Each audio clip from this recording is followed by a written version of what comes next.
Chapter 40. Moreover the Lord answered Job and said, Shall he that contendeth with the Almighty instruct him? He that reproveth God, let him answer it. Then Job answered the Lord and said, Behold, I am vile.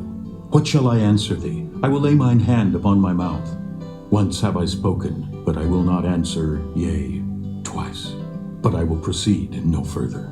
Then answered the Lord unto Job out of the whirlwind, and said, Gird up thy loins now like a man. I will demand of thee, and declare thou unto me. Wilt thou also disannul my judgment? Wilt thou condemn me, that thou mayest be righteous? Hast thou an arm like God?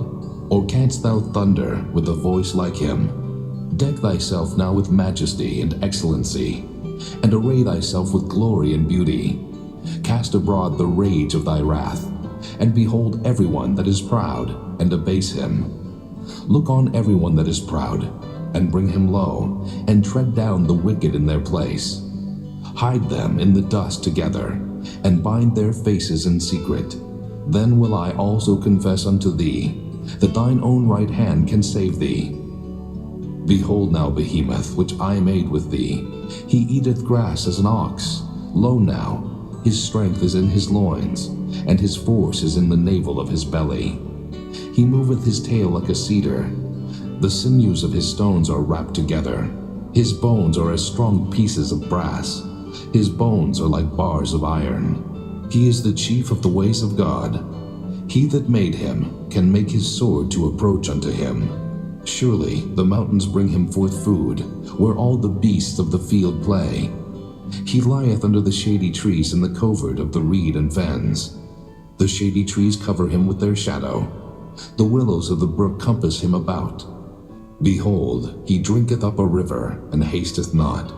He trusteth that he can draw up Jordan into his mouth. He taketh it with his eyes. His nose pierceth through snares. Chapter 41. Canst thou draw out Leviathan with an hook, or his tongue with a cord which thou lettest down? Canst thou put an hook into his nose, or bore his jaw through with a thorn? Will he make many supplications unto thee? Will he speak soft words unto thee? Will he make a covenant with thee?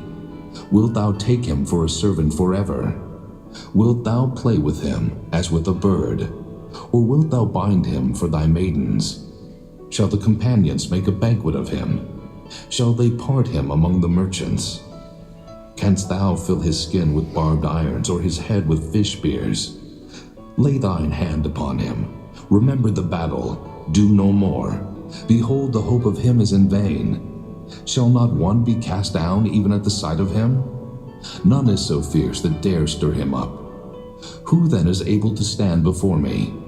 Who hath prevented me, that I should repay him? Whatsoever is under the whole heaven is mine. I will not conceal his parts, nor his power, nor his comely proportion. Who can discover the face of his garment, or who can come to him with his double bridle? Who can open the doors of his face? His teeth are terrible round about. His scales are his pride, shut up together as with a close seal. One is so near to another that no air can come between them. They are joined one to another. They stick together that they cannot be sundered. By his Nisines a light doth shine, and his eyes are like the eyelids of the morning. Out of his mouth go burning lamps, and sparks of fire leap out. Out of his nostrils goeth smoke, as out of a seething pot or cauldron. His breath kindleth coals, and a flame goeth out of his mouth. In his neck remaineth strength, and sorrow is turned into joy before him. The flakes of his flesh are joined together. They are firm in themselves, they cannot be moved. His heart is as firm as a stone, yea, as hard as a piece of the nether millstone. When he raiseth up himself, the mighty are afraid. By reason of breakings they purify themselves. The sword of him that layeth at him cannot hold, the spear, the dart, nor the habergeon. He esteemeth iron as straw, and brass as rotten wood. The arrow cannot make him flee. Sling stones are turned with him into stubble. Darts are counted as stubble. He laugheth at the shaking of a spear. Sharp stones are under him. He spreadeth sharp-pointed things upon the mire. He maketh the deep to boil like a pot. He maketh the sea like a pot of ointment. He maketh the path to shine after him. One would think the deep to be hoary. Upon earth there is not his like, who is made without fear. He beholdeth all high things. He is a king over all the children of pride. Chapter 42. Then Job answered the Lord and said, I know that thou canst do everything, and that no thought can be withholden from thee. Who is he that hideth counsel without knowledge? Therefore have I uttered that I understood not, things too wonderful for me which I knew not. Hear, I beseech thee, and I will speak. I will demand of thee, and declare thou unto me.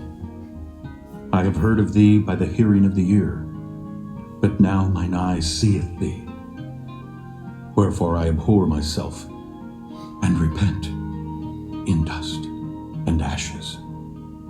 And it was so, that after the Lord had spoken these words unto Job, the Lord said to Eliphaz the Temanite, My wrath is kindled against thee, and against thy two friends, for ye have not spoken of me the thing that is right, as my servant Job hath.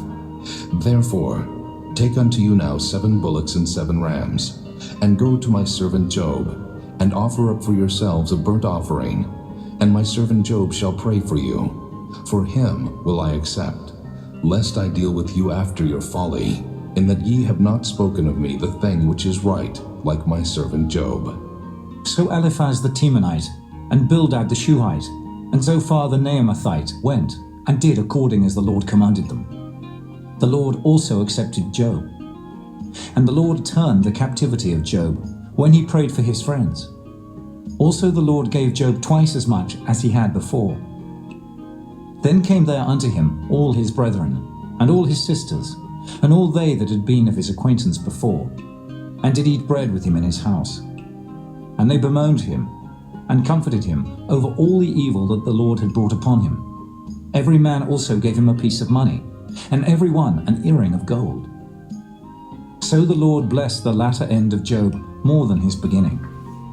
For he had 14,000 sheep, and 6,000 camels, and 1,000 yoke of oxen, and 1,000 she-asses. He had also 7 sons and 3 daughters. And he called the name of the first Jemimah, and the name of the second Keziah, and the name of the third Keren-Happuch.